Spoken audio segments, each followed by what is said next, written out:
Learn the art of the JV. There's a lot of people out here who have properties or who have buyers. Well, doesn't matter if they have buyers.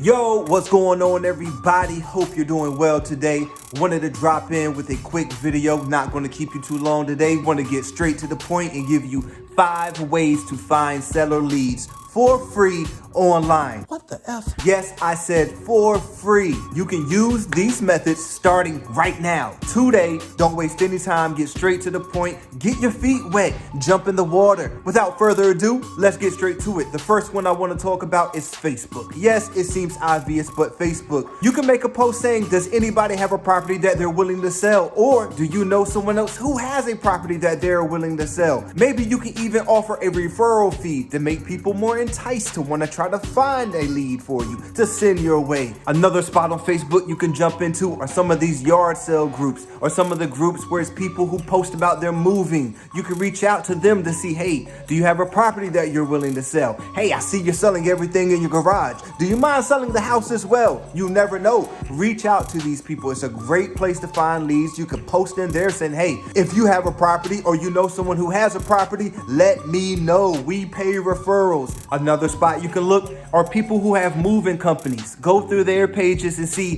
the people who are requesting to move with them. You can reach out to those people to see if maybe they have a property that they're willing to sell. If not the property they just moved from, maybe they have another investment property that they're willing to sell. You just got to reach out to more people. It's a numbers game. The more you reach out to, the better your chances. Don't sleep on Facebook. Let's not waste any time and jump straight into number 2 and talk about Craigslist. It could be a gold mine. You can find people on there who have rental properties that they might be willing to sell. You can find people who might be moving and they have properties that they might be willing to sell. There's all sorts of people you can reach out to on Craigslist. The good thing is some of these people already have their property listed. Reach out to them, talk to them, build a rapport, negotiate when it comes time to it. Find out the reason they want to sell. See if you can add some value. Slide in there, do your thing, and see if you can possibly find a buyer for the property. There's plenty of opportunities on Craigslist. Another thing you're going to run into, especially on Facebook and Craigslist, are other wholesalers.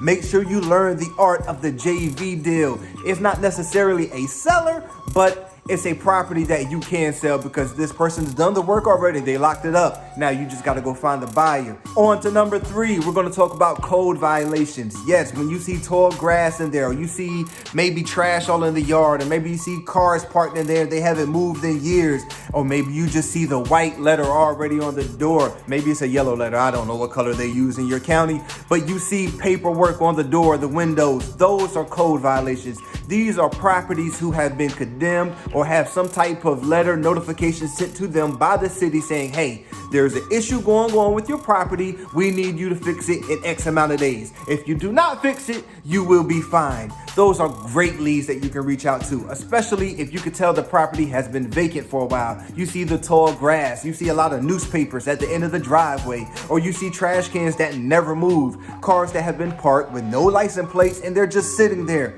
That means that property is screaming and waiting for you. You need to follow up with that person because that is a great lead. Some counties already have these type of leads online. What do you have to do? Go to Google and search for your county code violations.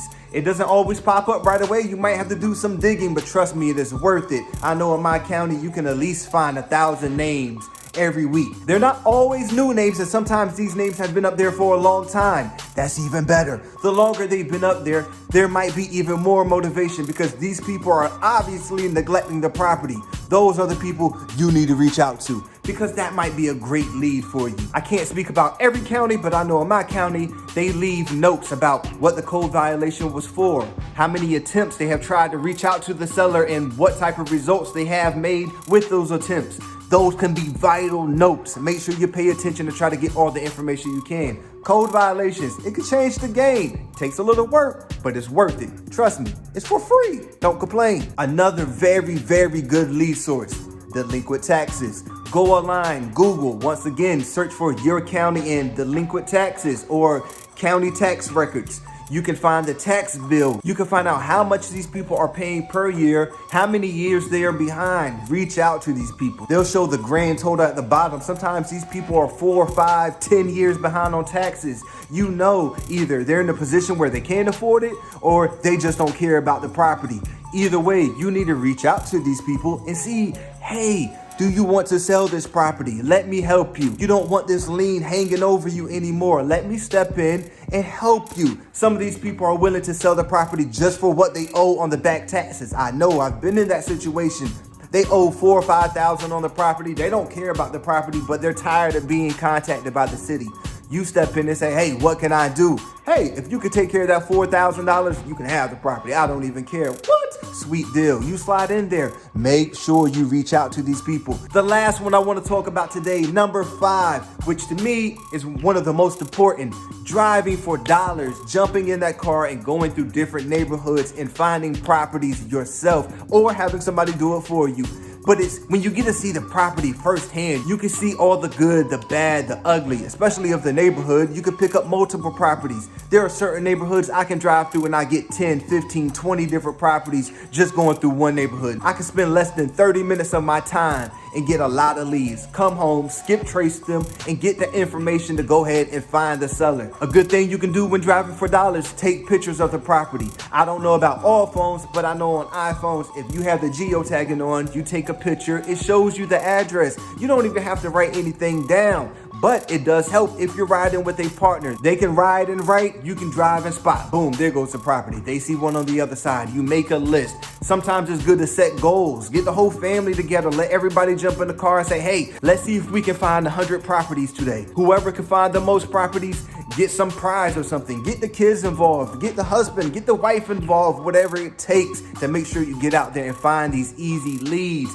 It helps you learn the city, helps you learn the neighborhoods even better, and of course, you get to see the properties firsthand. Sometimes you might see somebody already working on a property in a neighborhood. Jump out, talk to the people. Hey, is this your property? Is your personal property doing a flip? Oh, you're flipping in the area. Are you interested in more properties? Oh, cool, man. I run across properties all the time. I would love to send some your way. You got maybe a business card, a phone number, email address. I can send something your way? Cool, I love it. Build a rapport with them. If it's just the crew out there, talk to the crew members. Maybe they work for a particular buyer who buys several properties in the city. You never know until you get out and talk to people. The name of the game is build rapport. Make sure you do that. Well, guys, I told you I was going to keep it short. Got straight to the point, talked about the 5 things. Let's recap. Facebook, Craigslist, code violations, delinquent taxes, and driving for dollars. I gave you 5 easy steps that you can do. There's no reason that you cannot find a lead starting today. Make sure you get up, take action. Do not waste another minute, man. Your financial future depends on it.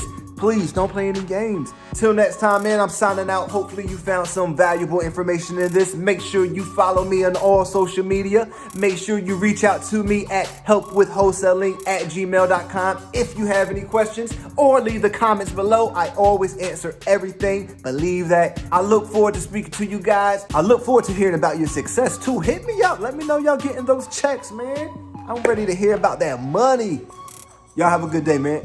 Stay blessed. Peace.